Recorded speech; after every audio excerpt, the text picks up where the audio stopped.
نحمدہ و نصلی علی رسول الکریم اما بعد فاعوذ باللہ من الشیطان الرجیم بسم اللہ الرحمن الرحیم۔ آج سے ہم درس بخاری کا اہتمام کر رہے ہیں، لیکن اس سے پہلے یہ ضروری ہے کہ حضرت امام بخاری رحمۃ اللہ علیہ کے بارے میں کچھ بیان کیا جائے، تاکہ جو سننے اور سمجھنے والے لوگ ہیں ان کی ذات کے بارے میں اور ان کی جو دینی خدمات ہیں اس کے بارے میں بھی مستفیض ہو سکیں، اور جو یہ کارنامہ یا یہ کام یا یہ امت پہ جو احسان عظیم فرمایا امام بخاری رحمۃ اللہ علیہ نے، اس کو عام لوگوں تک پہنچایا جا سکے۔ اس درس کا مقصد یہ ہے کہ اس دور میں جس میں کتاب آہستہ آہستہ ناپید ہوتی جا رہی ہے اور پڑھنے اور لکھنے کا رواج یا کتاب کو پڑھنے کا جو شوق ہے وہ کم ہوتا جا رہا ہے، تو اس دور میں اس ضرورت کو محسوس کیا گیا اور اسی سلسلے کو مد نظر رکھتے ہوئے ہم ایک کوشش کا آغاز کر رہے ہیں کہ حدیث امام بخاری رحمۃ اللہ علیہ امام بخاری رحمۃ اللہ علیہ نے جو احادیث صحیح بخاری شریف میں جمع کی ہیں ان کو ایک ایک کر کے بیان کیا جائے اور عام لوگوں تک پہنچایا جائے۔ ہم اس مقصد میں کس حد تک کامیاب ہوئے ہیں یہ آپ اپنے کمنٹس اور اس میں ہمیں لازمی بتائیے گا، اور ان شاء اللہ تعالی ہم کوشش کریں گے کہ ڈیلی بیسس پہ ایک حدیث دو جتنی ہو سکے ہم آپ تک پہنچائیں، آپ ان کو پڑھیں اور اس کے بعد اس پر عمل کی کوشش کریں، اور ہمیں بھی اپنے اس کار خیر میں یاد رکھیں اور ہمارے لیے بھی دعا کریں۔ السلام علیکم ورحمۃ اللہ۔ امام بخاری رحمۃ اللہ آپ کا شجرہ نصب یہ ہے: محمد بن اسماعیل بن ابراہیم بن مغیرہ بن برزد بے البخاری الحجفی۔ الحجفی امام بخاری رحمۃ اللہ علیہ کے جد اعلیٰ مذہباً مجوسی تھے، مجوسیت پر ہی ان کا انتقال ہوا۔ ان کے لڑکے مغیرہ یمان جعفی کی یاد پر ایمان لائے، اسی وجہ سے ان کو مغیرہ جعفی کہا جانے لگا، کیونکہ عرب کا یہ دستور تھا کہ جس کے ذریعہ مسلمان ہوتے اس سے خاص تعلق کا اظہار کرنے کے لیے اپنے شجرے میں اس کی نسبت کرتے۔ امام کی پیدائش نماز جمعہ کے بعد 13 شوال 194 ہجری میں آپ رحمۃ اللہ علیہ کی بخارا میں ولادت ہوئی۔ ابھی آپ نے دنیا میں اچھی طرح آنکھ نہ کھولی تھی کہ بصارت جاتی رہی۔ آپ رحمۃ اللہ علیہ نابینا ہو گئے، جس سے آپ رحمۃ اللہ علیہ کے والد کو بڑا صدمہ ہوا۔ اللہ تعالیٰ کی بارگاہ میں آپ کی والدہ نے رو رو کر عجز و انکساری سے دعائیں مانگی۔ آخر ماں تھی، ان کی دعا جو ایک دردمند دل کی دعا تھی قبول ہوئی، اور شب میں حضرت سیدنا ابراہیم خلیل اللہ علیہ السلام کو خواب میں دیکھا فرما رہے تھے کہ جا تیری دعا قبول ہو گئی اور اللہ تعالیٰ نے تیرے فرزند کو نور بصر مرحمت فرما دیا۔ صبح کو اٹھیں تو دیکھا کہ پروردگار نے بیٹے کی آنکھوں کی بینائی واپس فرما دی ہے۔ خطیب بغدادی رحمۃ اللہ علیہ نے امام بخاری رحمۃ اللہ علیہ کی طلب حدیث کے واقعات خود ان کی اپنی زبانی اس طرح نقل کیے ہیں کہ مجھے اللہ تعالیٰ نے حفظ حدیث ہی کے لیے بنایا تھا۔ ابھی میری عمر صرف 10 سال کی تھی کہ میں محدث زمانہ داخل کے حلقہ میں شریک درس ہونے لگا تھا۔ ایک دن ان کی زبان سے یہ سند نکلی، سفیان عن ابی الزبیر عن ابراہیم، تو میں نے فوراً ٹوکا اور عرض کیا کہ ابو الزبیر تو ابراہیم سے روایت نہیں کرتے ہیں۔ داخلی نے مجھے ڈانٹ دیا۔ میں نے پھر عرض کیا کہ برائے کرم آپ اپنی اصل کتاب کی طرف ایک مرتبہ ضرور توجہ فرما لیں۔ انہوں نے اس اصرار پر اصل کتاب جا کر ملاحظے کی اور واپس آ کر فرمایا، کہو میاں صاحبزادے پھر آخر یہ سند کس طرح ہے؟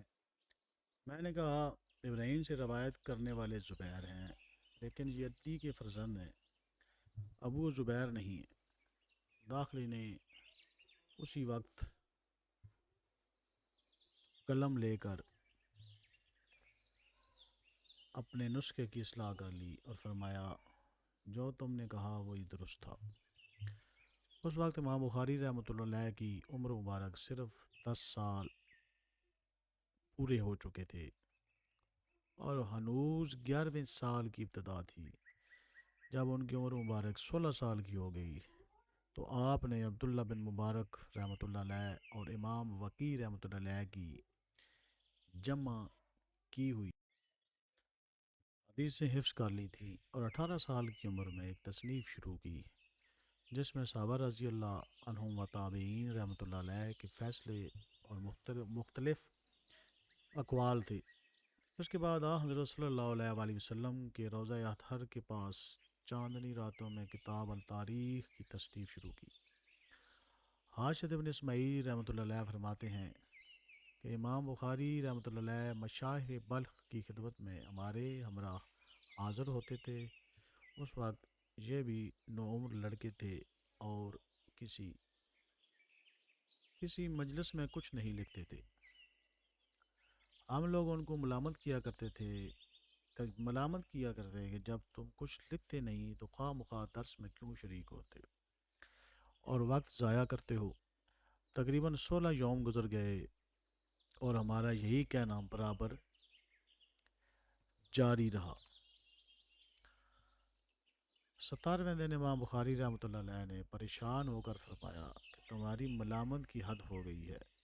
اچھا تم لوگوں نے جو کچھ لکھا ہے لاؤ دیکھے تم نے کیا لکھا ہے۔ ہم اتنا عرصہ میں 15,000 حدیثیں لکھ چکے تھے، وہ سب سامنے رکھ دی۔ امام بخاری رحمۃ اللہ علیہ نے وہ تمام حدیثیں زبانی فر سنا دی اور اتنی صحیح کہ ہم کو اپنی تحریریں ان کی یاد سے ملا کر درست کرنا پڑی۔ امام بخاری رحمۃ اللہ علیہ کی خداداد رکاوٹ و حفظ کا اس قدر شہرا ہو چکا تھا کہ وہ جہاں جاتے ان سے پیشتر ان کا نام وہاں پہنچا ہوا ہوتا۔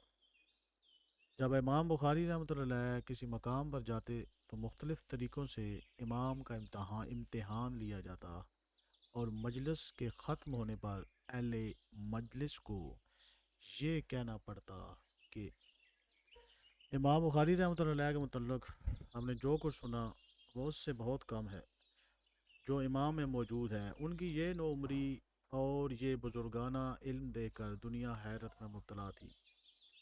ایک مرتبہ آپ رحمۃ اللہ علیہ بصرہ تشریف لے گئے۔ تمام بصرہ میں امام بخاری رحمۃ اللہ علیہ کا شور و غل مچ گیا۔ بصرہ کے تمام فقہاء، محدثین و مشائخ جمع ہو گئے۔ ان علم کے دلدادوں نے فوراً ہی ایک مجلس علم منعقد کی۔ امام کی خدمت میں حاضر ہو کر اپنی درست درخواست پیش کی۔ امام نے فرمایا کہ میں آپ حضرات کے مقابلہ میں ابھی نوعمر ہوں، لیکن آپ حضرات ایسی خواہش فرما رہے ہیں جو علم کی بزرگانہ شان کے ساتھ عمر کی حیثیت سے بھی بزرگ ہو۔ خیر میں آپ حضرات کے استفادہ کے لیے وہی حدیثیں بیان کروں گا جو آپ ہی کے مرویات ہیں، لیکن طریقہ سند وہ ہوگا جس سے تمہارے طریقہ سند کو تقویت اور تائید حاصل ہو۔ چنانچہ آپ نے حدیث سنائی اور فرمایا کہ اس حدیث کو میں نے آپ حضرات کے سامنے بواسطہ سالم بذریعہ منشور روایت کیا ہے، اور تمہارے شہر میں یہ حدیث سالم کے علاوہ دوسرے راویوں سے روایت کی جاتی ہے۔ اس سے آپ کو یہ نفع ہوا کہ اس حدیث میں متن کی ایک جدید سند حاصل ہو گئی۔ خلاصہ یہ کہ اس مجلس میں امام بخاری رحمۃ اللہ علیہ نے تمام ایسی حدیثیں نقل کیں جو اہل بصرہ میں اور کسی سند سے مروی تھیں۔ بڑے بڑے شیوخ محدثین نے امام بخاری رحمۃ اللہ علیہ کے سامنے ایسے وقت میں تلمذ کا شرف حاصل کیا کہ امام صاحب کے چہرہ منور پر آثار شباب کا ایک خط بھی نمودار نہ ہوا تھا۔ چنانچہ شیخ ابو ذرا، ابو حاتم ترمذی، محمد بن نصرہ، ابن خزیمہ اور امام مسلم آپ کے اسی زمانہ کے شاگردوں میں شامل ہیں۔ ابراہیم خواص رحمۃ اللہ علیہ فرماتے ہیں کہ ابو ذرا کو امام بخاری رحمۃ اللہ علیہ کے سامنے میں نے بچوں کی طرح حدیث دریافت کرتے ہوئے دیکھا۔ محمد ابن ابی حاتم دراک اور محمد بن یوسف فربرسی اپنا چشم دید واقعہ بیان کرتے ہیں کہ ایک رات میں امام بخاری رحمۃ اللہ علیہ 15 اور 20 مرتبہ اٹھ کر چراغ جلاتے، حدیث کا مطالعہ کرتے اور پھر سو جاتے۔ صحیح بخاری شریف کی تالیف کا واقعہ خود امام بخاری رحمۃ اللہ علیہ سے اس طرح منقول ہے کہ ایک روز آپ اسحاق بن رواحہ کی مجلس میں حاضر تھے کہ امام اسحاق نے فرمایا، کاش تم میں سے کوئی شخص حدیث کی کوئی ایسی کتاب تدوین کرتا جس میں صرف صحیح حدیثیں ہوتی۔ یہ بات سب حاضرین مجلس نے سنی، مگر دل میں اسی شخص کے گھر کیا جس کے نصیب میں یہ سعادت لکھی ہوئی تھی، اور امام بخاری رحمۃ اللہ علیہ کے دل میں اسی وقت یہ خیال پیدا ہوا کہ یہ کام میں کروں۔ چنانچہ اس کے بعد ہی امام بخاری رحمۃ اللہ علیہ نے ایک خواب دیکھا کہ وہ سیدنا حضور اکرم صلی اللہ علیہ وآلہ وسلم کے دربار میں حاضر ہیں اور پنکھے سے حضرت صلی اللہ علیہ وآلہ وسلم کی مکھیاں دور کر رہے ہیں۔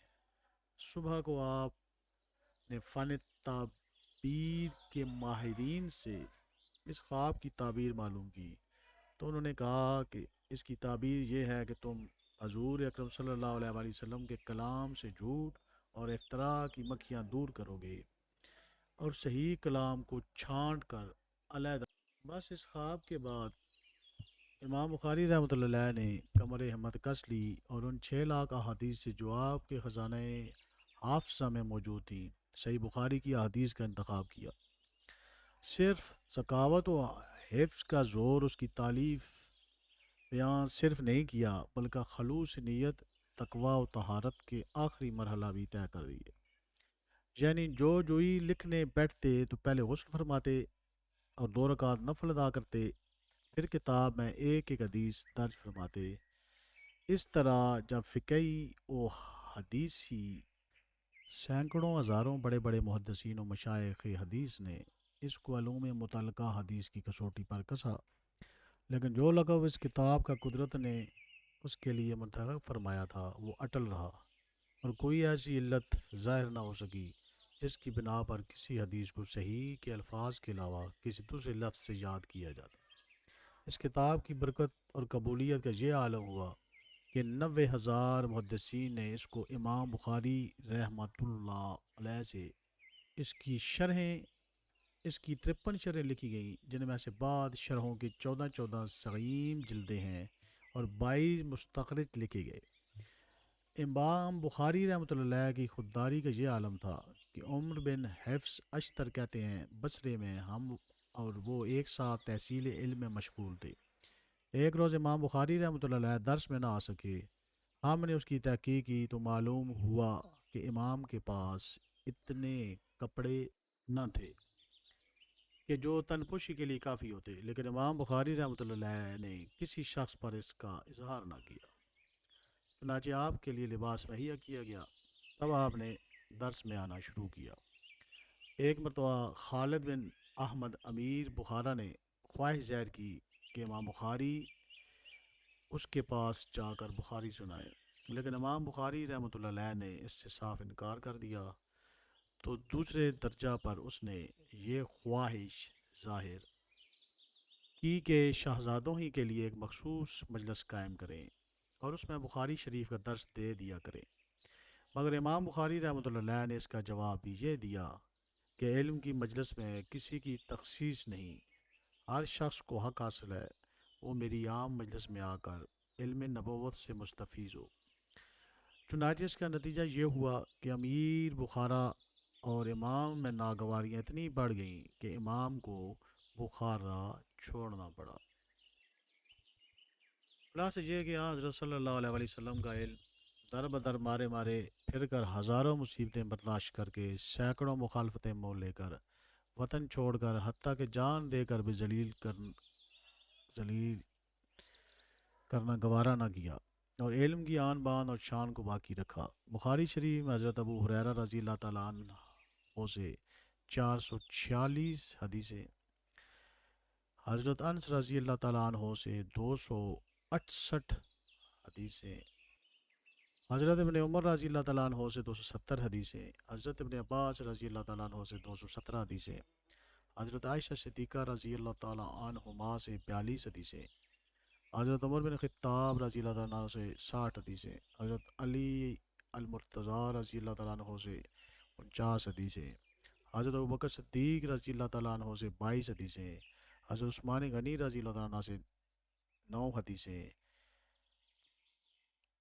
ابو سفیان رضی اللہ تعالیٰ عنہ سے 1 اور دیگر صحابیات سے 73 روایات ہیں۔ اللہ تعالیٰ حضرت امام بخاری پر کرور کروت رحمت فرمائے اور جنت الفردوس میں وہ مقام عطا فرمائے جس کے وہ مستحق ہیں، اور اللہ تعالیٰ ہمیں بھی ان کے جمع کردہ اس سغیم ذخیرے کو پڑھنے، اس پر عمل کرنے اور اس کے مطابق اپنی زندگی گزارنے کی توفیق عطا فرمائے۔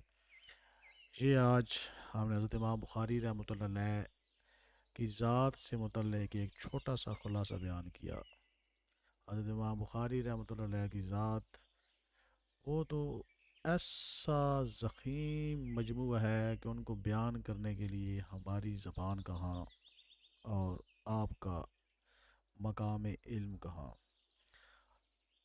انشاءاللہ تعالی ہم آنے والے دنوں میں صحیح بخاری شریف کی پہلی حدیث سے شروع کر کے اور جو 7275 احادیث مبارکہ حضرت امام بخاری رحمۃ اللہ علیہ نے روایت کی ہیں ان کو بیان کریں گے، اور اس کے لیے ہمیں آپ کا تعاون اور آپ لوگوں کی دلچسپی اور دین سے لگاؤ اور آپ لوگوں کی دعائیں اور آپ لوگوں کی سپورٹ کی ضرورت ہوگی۔ ہماری دعا ہے کہ اللہ تعالیٰ ہم سب کو جو یہ دین کی کاوش کر رہے ہیں اور جو اس سے مستفید ہو رہے ہیں سب کو دین پر چلنے، اس پر عمل کرنے اور اس میں اپنا حصہ ڈالنے کی توفیق عطا فرمائے۔ آمین۔ السلام علیکم ورحمۃ اللہ۔ السلام علیکم ورحمۃ اللہ وبرکاتہ۔